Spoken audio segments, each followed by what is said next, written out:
All right. We are here. All right. This is great. What a beautiful club. Unnecessarily giant stage that I love. This is the biggest stage I've ever seen. Like, this stage should have 1,500 seats in front of it. That's how big it is. It's like 20 yards long, and we're not going to be using it, you know? Like, you people off to the sides, those are front row seats, and they could be last row. That's how far away you are. It's wild, but it's gorgeous. It's gorgeous. Everyone's got their own section, penalty boxy looking thing. It's great. I love it. There's so much room, but then also no room at the same time. It's like whoever designed it, you're like, no, cram it in. It's like Texas in here. You're like, there's nothing but space. You're like, no, jam them in there. It's like, but there's all this farm space. No. That's the artists need that to roam around. This is where I will be the entire time. I feel like I'm wearing baggy jeans right now, where you're like, a lot of this will not be used. But we are here, man. It's so good. I like it. This is my first time hanging out in like downtown Detroit, and you guys are really keeping this secret, aren't you? It's nice out there. It's really nice out there. I came in yesterday, and today I just walked around like a tourist looking at stuff. I went into old buildings. I went into a Bank of America that was like opened in the 20s, and it had all this. I took videos, and I'm like, what? No one knows, by the way. I don't know if you know, but the rest of the country is like, Detroit. Everyone's idea of Detroit is just watching that Eminem movie on replay. That's what everyone thinks of Detroit. They're like, oh my God, everything's on fire. And people are desperately trying to leave. And it's like, it's so nice. It's so great. Don't worry, I won't spread the word. I'll keep it so... I don't want you guys to get overrun with people, because then it won't be nice. But it's good. I walked over. I'm staying at a hotel not too far away, and I walked over, and it's kind of empty, like on my walk. But they got those, like, you know, those people that are like hammered on a bike. You know those. It's like a bar, and you pedal and you drink, and you have to woo. You have to. There's never, by the way, that's not every bar, all right? They should have, you know, you walk into a sad bar, you know, everyone's divorced and they're just like, ugh. They just opened another sad letter. Where's that one, you know? Where's a bunch of stepdads just, paddle. And if you're on one of those, you're wooing for no reason. Green light. You know?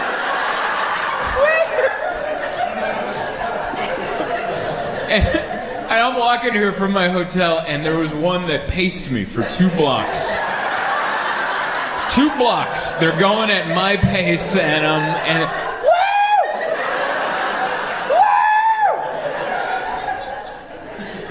it was like such a metaphor for my life. Like I'm near fun, but I'm not a part of it, you know? Like, I'm so close to having community and friendship, but I don't want to woo with you. I don't know what to tell you. It looks dumb. I know it's fun, because I can see your faces. You look like you're having a blast, but I would feel so dumb.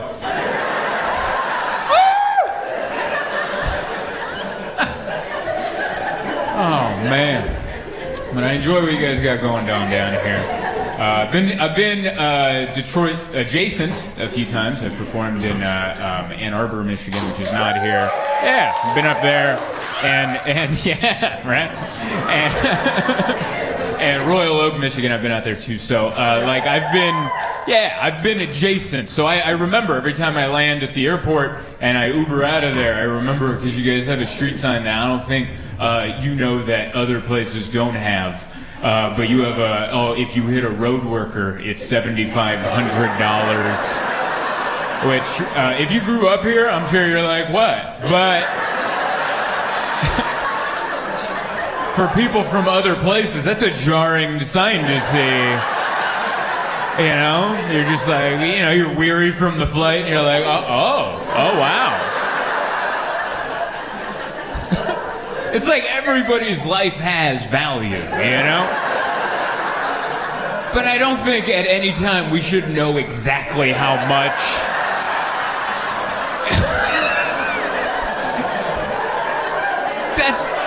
No one should know exactly what you're worth.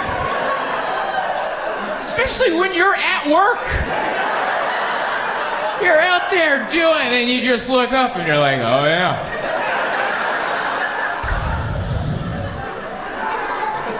How'd you guys get that number too? That 75, like the politicians must have talked about it. Big roundtable discussion. Someone's like, all right, what should this cost? 20 grand. And you're like, in this economy?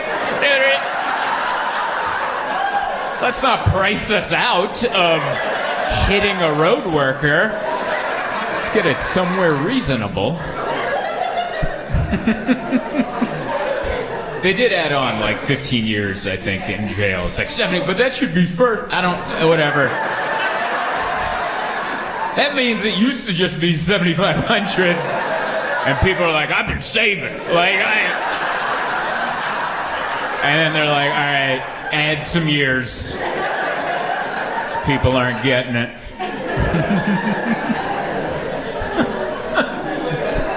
Yeah, but I like it. I've had adventures up here. I like it. I should have gotten a DUI in Royal Oak a few years ago. 2018. I had a rental car, a Toyota Camry. It was like a sports edition, and so it had a little more giddy up. And I did a show at the Comedy Castle, the other club, and after the show, an audience member was like, hey, my buddy owns the bar next door. Do you want to come by and have a drink? And I was like, yeah, I'll come by and have a drink. I'll just have one beer, because I got to drive the rental car responsibly back to the hotel. And but they picked the beer, and beer. There's too much of a range on beer now, where it's like either like a Miller Lite or you're like, this is vodka. I think this is what are we drinking? I don't know what it was, but it was beer you couldn't see through. That's how mean it was. And I finished it. And I wasn't hammered, but I was also like, all right, and which is wrong. You shouldn't drive in that condition unless it ends in a fun story that no one gets hurt in, which is how mine ended. Because I was a little, and I got in the car, and I'm like, well, yeah, all right. Because what is it about like feeling like that, where you're like, well, I can't sleep in the parking lot. I have to get back to the hotel. That's my responsibility as an adult, and. So I start driving, and once I start driving, I'm like, oh, this is good. It's fine. And so I feel like I have control of my faculties. I'm like, let's just not get pulled over. And I was getting off the freeway at my exit, and I could see my hotel, and there's nobody around. I didn't see anyone on my drive, and I'm in a Toyota Camry, Sports Edition, little vroom vroom action, and I'm feeling loose. The beer's in my system. So as soon as the light hit green, I floored it and turned right. The whole time I'm like, yeah! And then my headlights illuminated a cop car in a bush. That was the only person that saw was a police officer on duty in a bush. And I lit him up, and he lit me up then right after. And he pulled me over in the hotel parking lot that I'm staying in. Like, that's the only place to pull over. And he was so nice, he came up to me, he's like, where are you staying? And I'm like, here.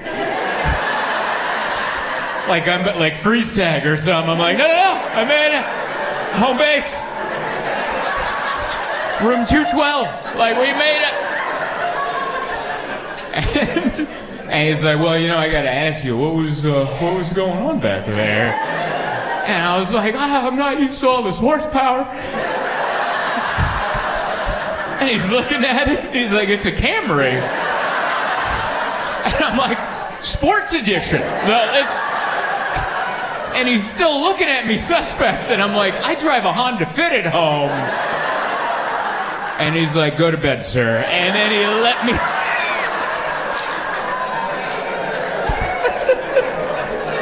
Sometimes honesty is, don't act all manly. You're going to get yourself in trouble. Just be honest and go, I drive a Honda Fit. And I was having the time of my life during that turn. Woo, like the commercials. The ground was even wet, just like the car ads. You know, they throw water on there. I was all into it, man. So, very much enjoyed coming here. This was a fun week. It was a fun week. Did you guys watch the debates? Did you guys do that? No? Some people shaking their head. Really? That was on? You knew it was going to be entertaining. I like it. Last night's crowd was the same way. I'm like, did you guys watch the debate? Oh, really? All right. That wasn't on in the background while you were making a Blue Apron? You know? What'd they say? Oh, yeah. These immigrants eating our cats. That's what we got out. That was awesome. They're eating our cats. Oh, it was just a beautiful moment, you know? Her reaction was perfect. Our reaction was perfect. Oh, is that what they're doing? Because I feel like you could have said other stuff, and you're like, eating cats. I wonder if he was doing it because his buddy J.D. Vance said the thing about the childless cat ladies, and then all the childless cat ladies are all like, hey! And then Trump's like, don't worry, buddy, I'm going to get him back.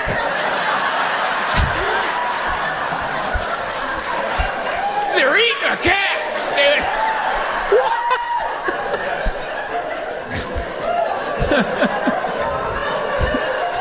And I get it. I kind of relate to what I think he was going through when that happened. And this is what I mean by that. Sometimes you have a lot of information and you start out wrong. You know?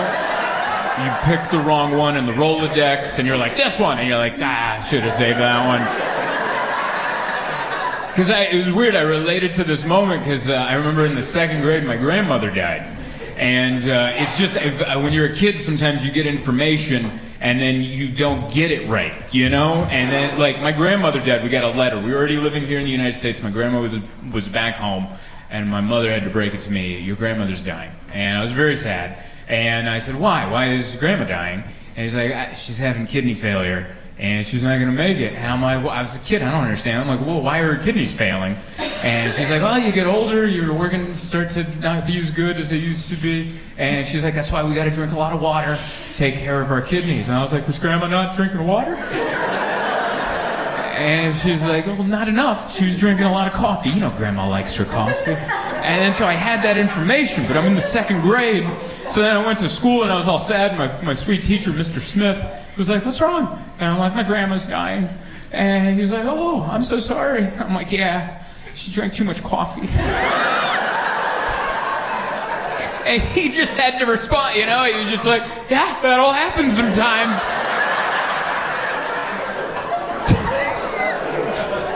That's what they're eating our cats was. For that, we were all Mr. Smith in that situation. I'm like, perhaps they are. Maybe.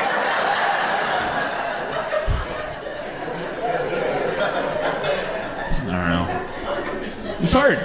It's hard to vote. No one ever talks about that. It's hard to vote. Not the actual act of voting. It's paper.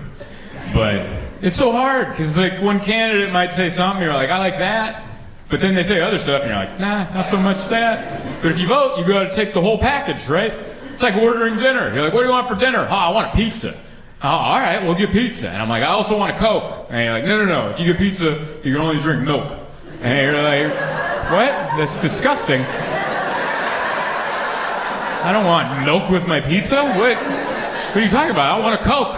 And they're like, all right, you can get Coke, but you got to eat a kale salad. And you're like, why? And they're like, that's how it goes. And I'm like, well, what if we order the pizza and the milk and the kale salad and the Coke? And I'll take the milk and the kale salad and I'll throw that away. And then I'll have the dinner I've wanted this entire time.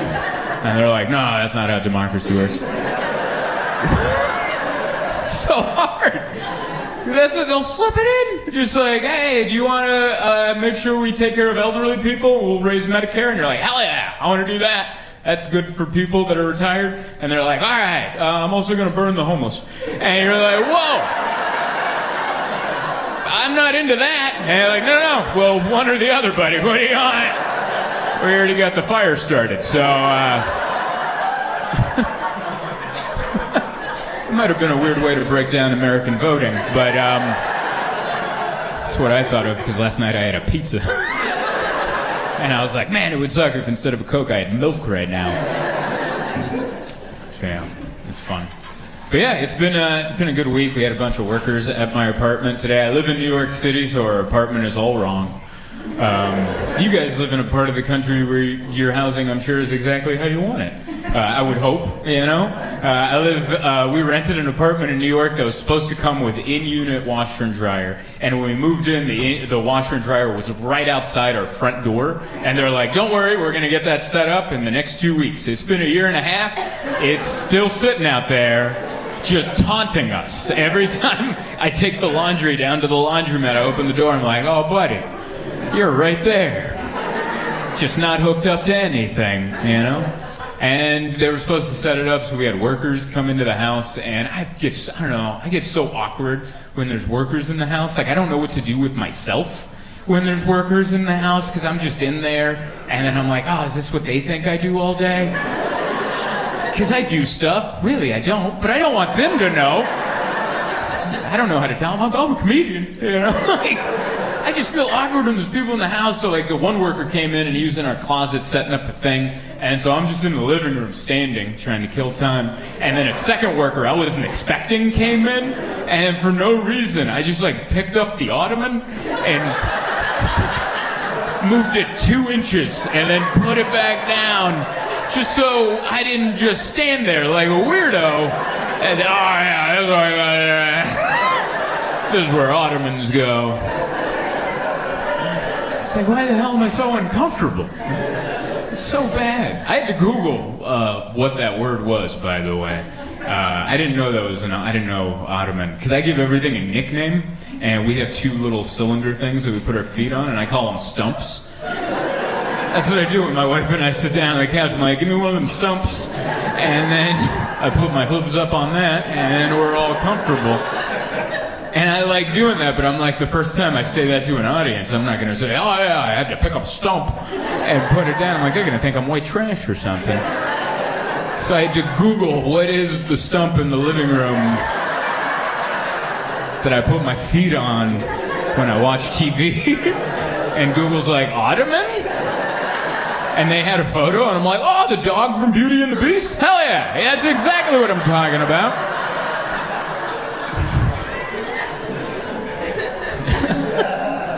It's fun when you get to find out how dumb you are in real time. That's good. But my wife, I don't know, I had a moment today where my wife likes to plan. She's like, oh, where do you see life in 5 years? And I was like, well, I think about 6 months in advance at all times. I don't know what normal people do. I don't know if you relate to this, but like beyond December, I don't know. All right? Like, I'm just looking to get to December. And then when I'm in December, let's talk about May, maybe. But let's calm down. But my wife's, she's smart. That's why she's successful. That's why she's like, no, let's think about 5 years. I'm like, 5 years from now? She's like, yeah, you're going to be 42. And I'm like, what? And I started getting tears in my eyes. And she's like, are you okay? I'm like, why did you say that? What did I say? You said I'm going to be 42 in 5 years. And she's like, that's math. Where do you see your life at 42? I'm like, what? I don't know what that is, but that's been me my whole life. I never wanted to graduate, like ever. Like I remember the first moment I had with that feeling. It was in kindergarten. We came back after Christmas break, and we had to change the big class calendar. And my teacher, Mrs. Wilson, was like, let's say bye to 1992. And I'm like, and everyone's cheering, bye 1992. I'm like, I liked 1992. That was a good year. And that was me at 5. And here I am at 37. Like, why did you bring up 42? And she called me 38 twice, which really pissed me off. And the first time I ignored it, I'm like, honest mistake. The second time, I'm like, I'm 37! And she's like, why are you yelling? And I'm like, because I am. And she's like, oh, sorry, honest mistake. And I'm like, that's a big mistake. I I don't know what that is. That's for a therapist to figure out. But I don't want to advance. Maybe because I just feel like every time, like, yeah, let's think 5 years ahead. If you always live life like that, eventually it's going to be like, 5 years from now, graveyard? Huh? That just means you're thinking of the end. I want to enjoy the now.